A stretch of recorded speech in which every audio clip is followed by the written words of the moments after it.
And what happened between the difference between a 5, 4, 3, 2, 1? It's like 5 or 1. How do these people do this? I don't know. But anyway, that's me talking about how to measure customer satisfaction. We use the Google reviews. Let me tell you another little secret we dropped in this one. Welcome to the Small Business Safari, where I help guide you to avoid those traps, pitfalls, and dangers that lurk when navigating the wild world of small business ownership. I'll share those gold nuggets of information and invite guests to help accelerate your ascent to that mountaintop of success. It's a jungle out there, and I want to help you traverse through the levels of owning your own business that can get you bogged down and distract you from hitting your own personal and professional goals. So strap in, adventure team, and let's take a ride through the safari and get you to the mountaintop.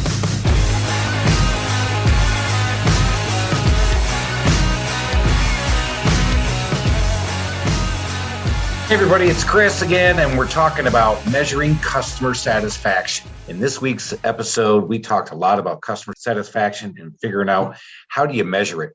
And what we spend a lot of time on is right now, the big behemoth in the industry is our buddy Google. And Google reviews are going to be the ones that we have to measure and monitor the most. They are going to give us the instant feedback. So how do you go get those great reviews? Well, you need to always ask for that review at the time of the service completion, because that's when the service has been done. That's when the customer is going to give you the most feedback that you need to hear and you crave as a business owner, because you want to hear more about it. We used to put all kinds of measurement tools in place before the big behemoth of the reviews. But when you start to get your review count up, you start to realize how you're doing, what's going on, where are the things that you need to work on a little bit. So go get those Google reviews. If you don't have a process or a system right now to go do that, make that a top priority, because that's been a big one for us. It's really helped us a lot. It drives a lot of good feedback to me as a business owner who's not in the field as much as he used to be. And I can get a good feel on how we're doing. So I use HiBoot for that. They're great. I've really found that they've given me a lot of good reviews, and it also helps me to see it in a dashboard, so I can see what's going on there.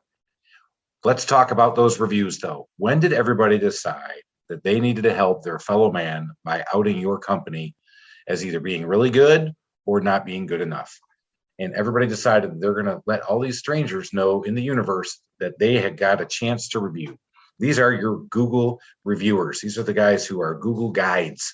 These are people who like to go to Yelp and write a 50-page treatise on the dinner that they just had. Where do these people get into this stuff, man? I don't know, but it's happening more and more and more. And let me ask you a question if you're listening. How many times have you bought something on Amazon and you went and looked at all the reviews, and based on those reviews of people you've never met, you decided to make that purchase? Yet you wouldn't ask your own dad, your own wife, your own husband a question about if you should buy this product. You went to these reviews of these people. How do you know that they are vetted and they understand the reviews you're getting? Well, we all do it. I've done it too. So we're going to continue to do it. Let's go ahead and thank one of our sponsors. Are you in the home service business and train your employees to represent your company in the right way when they're taking care of customers? Are they providing a 110% customer experience? If you aren't getting those rave reviews that you expect or those repeat customers that you crave, then you need to get the HomeServiceInstitute.com training programs. These training programs talk the language of your technician and help them figure out how to align your goals with their wants. Go ahead and check out the HomeServiceInstitute.com and all of their training modules, and they will turn your employees into 110% customer experience providers. That's the HomeServiceInstitute.com. And now let's get back to listening to what the guys have to say.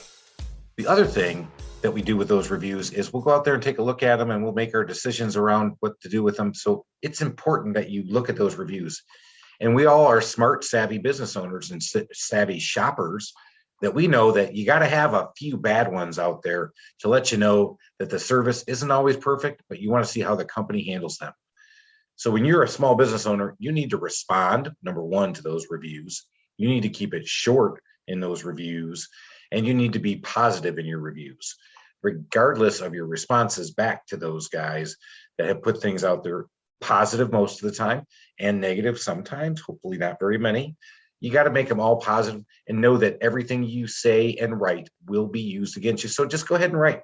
Make it authentic, make it creative, get back to people. People will see through things there. Hey, that one just didn't go that well. Okay, let's give this company a chance, because I see they got 500 out there that are 5 stars. And what happened between the difference between a 5, 4, 3, 2, 1? It's like 5 or 1. How do these people do this? I don't know. But anyway, that's me talking about how to measure customer satisfaction.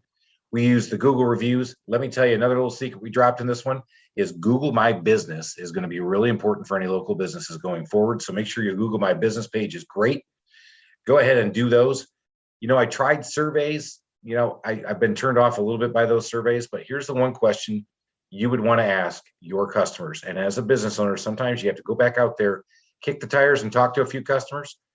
Would you refer us to your friends? It would mean the world to me if you would give me a 5-star review. If I didn't earn 5 stars, let me know and I'll make it right. Those lines right there are huge because that allows the customer to open up to you. I do ask customers every once in a while, hey, as a small business owner, what can I do to improve my service to get even better at what I'm doing?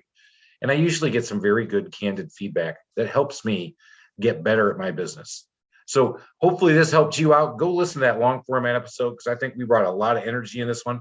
We're really pumped up about it. And go make it a great day. Adventure Team. Thank you for listening to this episode of the Small Business Safari. Remember, your positive attitude will help you achieve that higher altitude you're looking for in the wild world of small business ownership. And until next time, make it a great day, Adventure Team.